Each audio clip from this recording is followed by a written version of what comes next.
At Trinity Skin and Beauty, we believe in making you feel your best. Whether you're looking to smooth, refresh, or rejuvenate, we offer expert waxing and luxurious facials tailored just for you. Experience our signature facials that hydrate, brighten, and nourish your skin. Feel the stress melt away with every touch.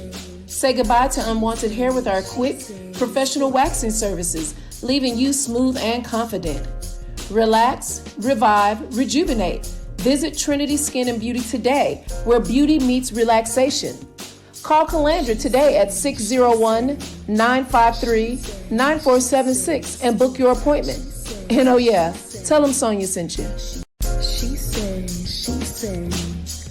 She say sports. She say sports. She say sports.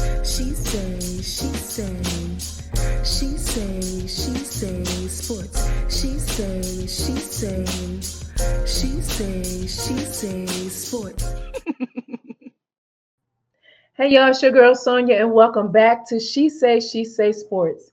As you know, March is Women's History Month, and each week this month, we will be talking to some amazing women doing amazing things in our community, in our world. Please welcome head coach of the Callaway Lady Chargers and 2024-2025 MHSAA Class 6A state champions, Coach Ashli Sutton. Hey, Coach, how are you? I can't hear you. Are you on mute? Yes, there we go. I'm Okay. good. And yourself? I am doing well, Coach. Thank you so much for joining me today. Coach, I got to ask you this first question. Have you taken it all in yet? I mean, how's it feeling almost 2 weeks later? It's still surreal. I think I've taken in as much as I can. Like for right now, it's Mhm. still a lot with the things you have to do after you win. I didn't realize that it came with so much responsibility and tasks after the fact, but Yeah. it definitely still seems surreal. Well, congratulations, Coach Sutton, again. And for people who don't know what's going on, you and your team winning, you guys won the MHSAA Class 6A title. The Lady Chargers defeated West Jones 51-46. You led your girls to a 33 season where they finished on a 15-game winning streak. You and your girls made history by winning the first state championship in the program's history. That's amazing. I'm so proud of you. I told you before we started, I had to ask your age. I'm like, you look like you can be on the team. So, Coach, what are your thoughts on being the first in making history for the Lady Chargers at Callaway High School?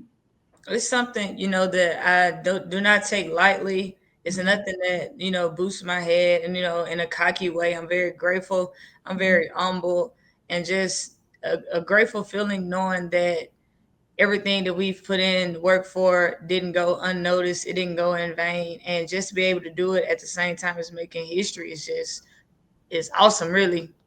It really is. And I saw your team. I was doing color. I was a color analyst for a game, and you guys were playing my alma mater, Provine Rams, and that was horrible. And I told the play-by-play announcer, I was like, they got a squad. I mean, it was just your girls were amazing. Was this your goal, winning the championship when you became head coach of the Lady Chargers back in 2021? Yes, that was actually, I wouldn't say my first goal, but I knew it was top three. Top three. Wow. And where did you go to high school? I forgot. Jim Hill. Jim Hill. Okay, Jim Hill Tigers. And coach, your team had a 33 season. How did you keep the team motivated throughout the season to reach this point? Just this generation is different. But they're actually a great group of individuals and young ladies, and we had to do a little bit motivating, both ways. It Mhm. was just coming in with different things every day. Definitely couldn't keep anything same old, same old. Had to Okay. keep a spark in. Some days we'll start off with just shooting, or we'll get straight into practice. Some days we'll start with games, towards the end of the season. I Mhm. even let them do like video games. So just something to just keep them going and just keep them excited about playing, because we definitely had a long, long season. And Yeah. it's just having them to want to get in the gym every single day is really what had to be done. And they didn't want to really want to do that, did they? towards the end, they grew tired. Yeah. We have Okay. hard practices. Mm-hmm. Rarely have, recovery days, light days, but it's just definitely hard, especially for my senior group, Mm-hmm. because they've been practicing hard with me, majority of them since middle school. But all together, since ninth grade, they've been the core of the team since ninth grade. Okay. So they've been that they didn't have time to just be on junior varsity. It was straight into varsity and varsity workouts and tour days and everything of that sort. So really just trying to keep them motivated towards the end, Mm-hmm. just to let them understand, we're almost here. We almost here. So, do you think that was a key to maintaining such a consistent level of success throughout the season? Oh, Yes, definitely. absolutely. Was there Definitely. anything else that you could get, or that was just basically it?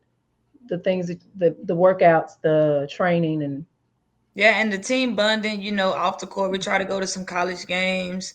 oh, We'll great. go to church quite often, Mhm. just different things, other sports in the schools, their games, just anything that we can do off the court to make it fun and just not basketball related.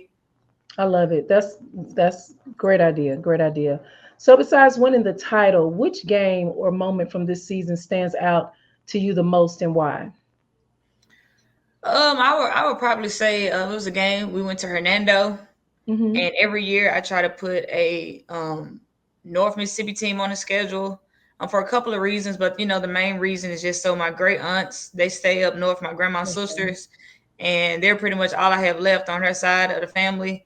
And so I Hmm. know they can't travel. They've got a little old to travel, and so I have a game up there every year. And this year we played Hernando, and it was a tough because they have a great sister duo with the Kelly sisters. One girl is averaging, I think, 30. She has a lot of offers or whatever.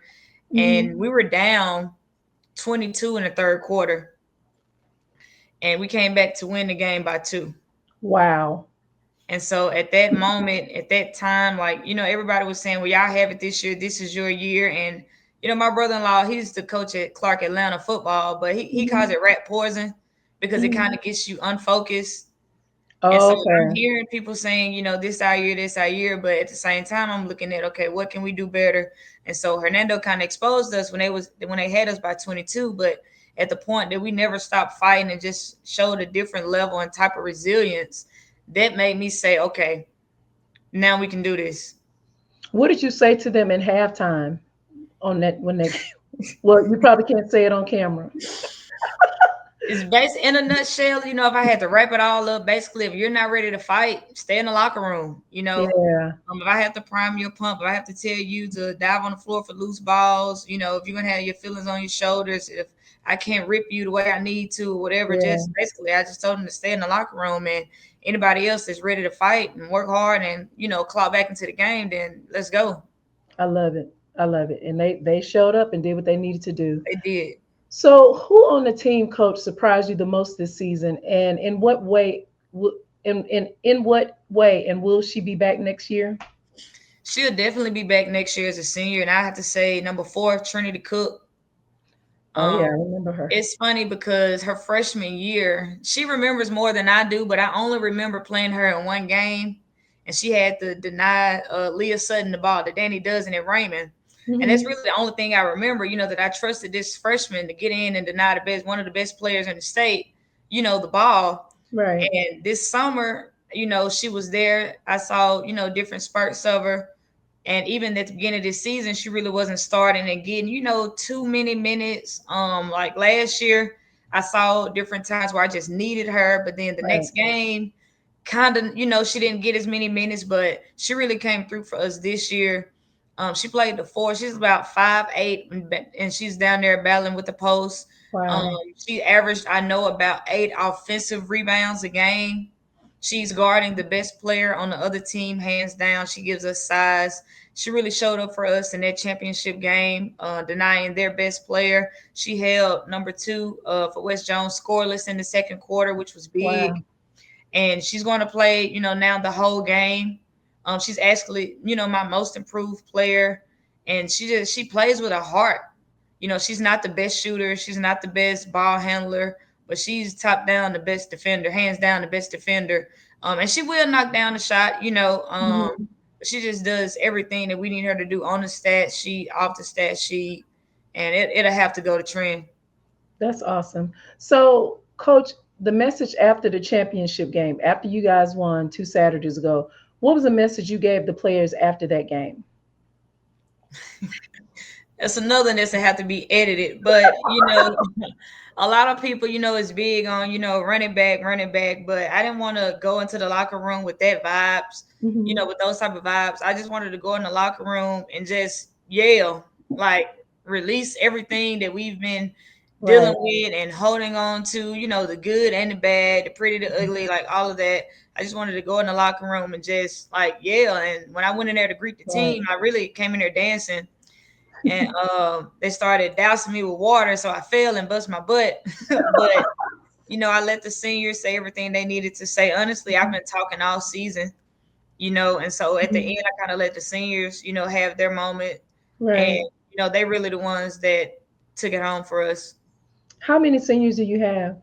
For Four? Okay. Okay. I'll talk to you about something in a minute.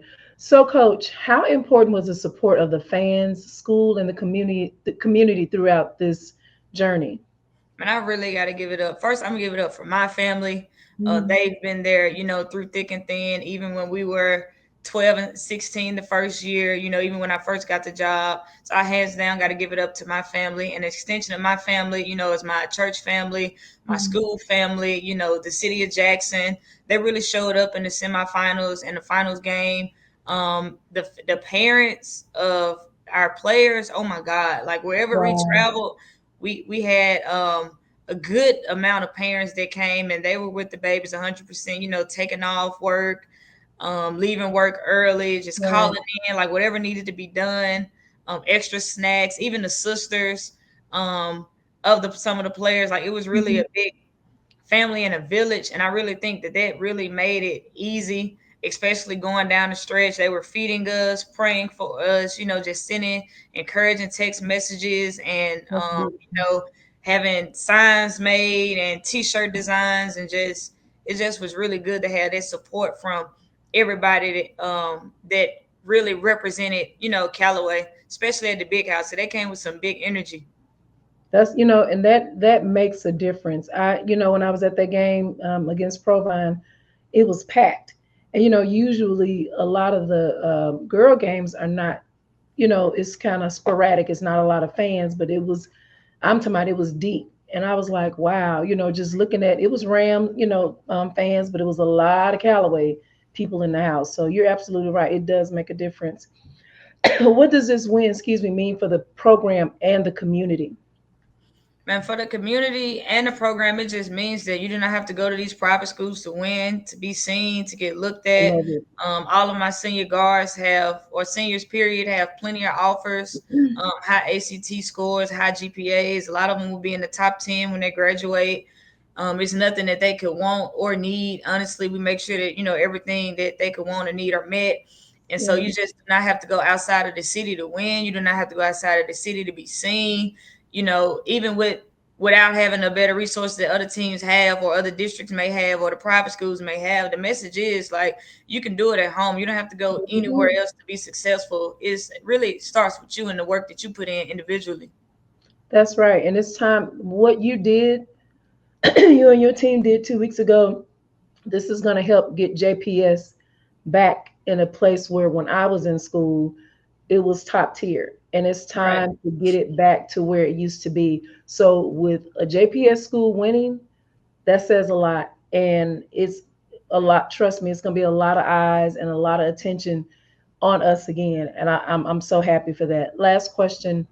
How do you plan to build on this victory for next season? I think getting there and actually winning it does a lot in itself, on its own. A Hmm. lot of people think that, we're done because my four senior guards and post player, are graduating. This is the core that I came in with, but Hmm. we still have a lot of talent and grit left in this season. I mean, on the roster. Yeah. We actually get bigger with the roster, and I'm talking like 6 feet guards, 5'11", 5'8", 5'9" guards, 6'1", 6'3" post players. Wow. So we definitely get bigger. So they've seen us being fast and small, but mighty. But now we're getting to be, big, tall. And so we're definitely going to showcase that and make adjustments as needed. But I think, them getting to the Coliseum and knowing what it feels like to lose and then come back 2 years later knowing what it feels like to win. I don't really think I should have, much priming to do to their pumps, when it comes to that. Nobody wants to get to the Coliseum, get to the championship game and feel that Right. feeling of being, defeated. Because didn't you guys play West Jones 2 years ago and lost to them? They So whooped it us to felt sleep. good. They whooped us to sleep. So it definitely felt good. Timing and placement, was everything. The same spot where they were rejoicing and celebrating 2 years ago. We were in that exact same spot, that Love it. exact same bench. And so God is he's funny. Yeah. He's funny. He, he has a great sense of humor. So you're Yeah. absolutely right. That's awesome. Coach, thank you so much for joining me. But before we go, I play a little game called What You Know. And Okay. what that is a way for myself and the listeners to get to know the guest better. I'll ask you a few questions and you choose the one that best fits you. So we're going to do March Madness questions. And Okay. it's okay if you don't know them. A lot of this let's just play along. Okay. All right. Who won the 2023 championship? Was it UConn, San Diego State, Miami, or Florida Atlantic? And this is boys, This men's, is men. I'm sorry. Yeah, these are men. UConn. I think they UConn. won it back to back or something. Correct. That is correct. How many teams are in March Madness? Is it 60, 64, 72, or 68? 64. It's 68. That's the 4-game play-in that they just Mhm. added. Okay. It was between them two. Okay. What is the name of Duke's legendary coach? Is it Scott Drew? And this is for the boys. Mark Few, Bill Seth, or Mike Krzyzewski? Mike. Mike K. Coach K. Mike K. Yep. I wouldn't dare try to pronounce I that know. How many games does a team have to win to be champions? Is it 8, 10, 6, or 5? If I have to answer quickly, I say 6. Very good. That is correct. What number 16 seed beat the number 1 seed in the 2023 tournament? And these are boys. Okay. Was it FDU, UMBC, Purdue, or Virginia? Number 16 seed beat the number 1 seed. FDU. That is correct. Yeah. Which team has won the most NCAA championships? Is it Purdue, UNC, UCLA, or Duke? Oh, it's between UNC and Duke. I go with Duke. UCLA. What? Okay, I was off. Now remember, won the most championships. The Right. next one is, which team has the most NCAA tournament wins? Is it UNC, Duke, Villanova, or Kansas? Duke. No, the Tar Heels. That's my team. I hate Duke. I See, hate them. They beat us. if you like UNC, then you don't like Duke, and vice versa. Yeah. Exactly. And they beat us Yeah. this weekend. Anyway. Okay, now we're gonna go to some girl basketball trivia. Okay. Which OCC point guard pulled off the rare feat of being named Final Four MVP? And you were still with Jesus on this one, I think, while playing for the national runner-up in 1991. Was it Charlotte Smith, Lisa Leslie, Dawn Stately, or Elena Beard? No, Dawn played for Temple. But no, she coached at Temple. I don't think it was Lisa Leslie. They went in college then. I don't know. Beard. It was Dawn Stately. What? That's my favorite coach. Yeah, me too. I love her. Which USC standout was the first? Excuse me. Which USC standout was the first woman to win consecutive Final Four MVP honors? Was it? And again, you was definitely with Jesus with this one. Cynthia Cooper, Pam McGee, Cheryl Miller, or Lisa Leslie? Cheryl. Good job. You know you don't have to be living on this earth to know certain stuff. Right. Yeah. But with certain people. Last one, Pat Summitt was the head coach of which women's basketball Tennessee. powerhouse? So I didn't even have to do it. Lady Rest in Vols. peace, Coach. One of the best coaches ever. Coach, Yes. speaking of you on your way to be one of the best coaches as well. Coach Sutton, Yes, thank you so ma'am. much for joining me. Tell the listeners how they can follow you on social media. Or you can find me on Facebook at Ashli Sutton. It's not spelled, the normal way. It's ASHLI space SUTTON. On Instagram, it's Coach Sutton 601. And it's the same on Twitter, Coach Sutton 601. Awesome. And guys, you can follow me. She Say Sports on Facebook. She Say Sports 23 on Instagram. And please subscribe to our YouTube page, She Say Sports. Well, that's our show for today. Until next time, this is Sonia with She Say Sports. She say sports. She say sports. She say sports. She say sports. She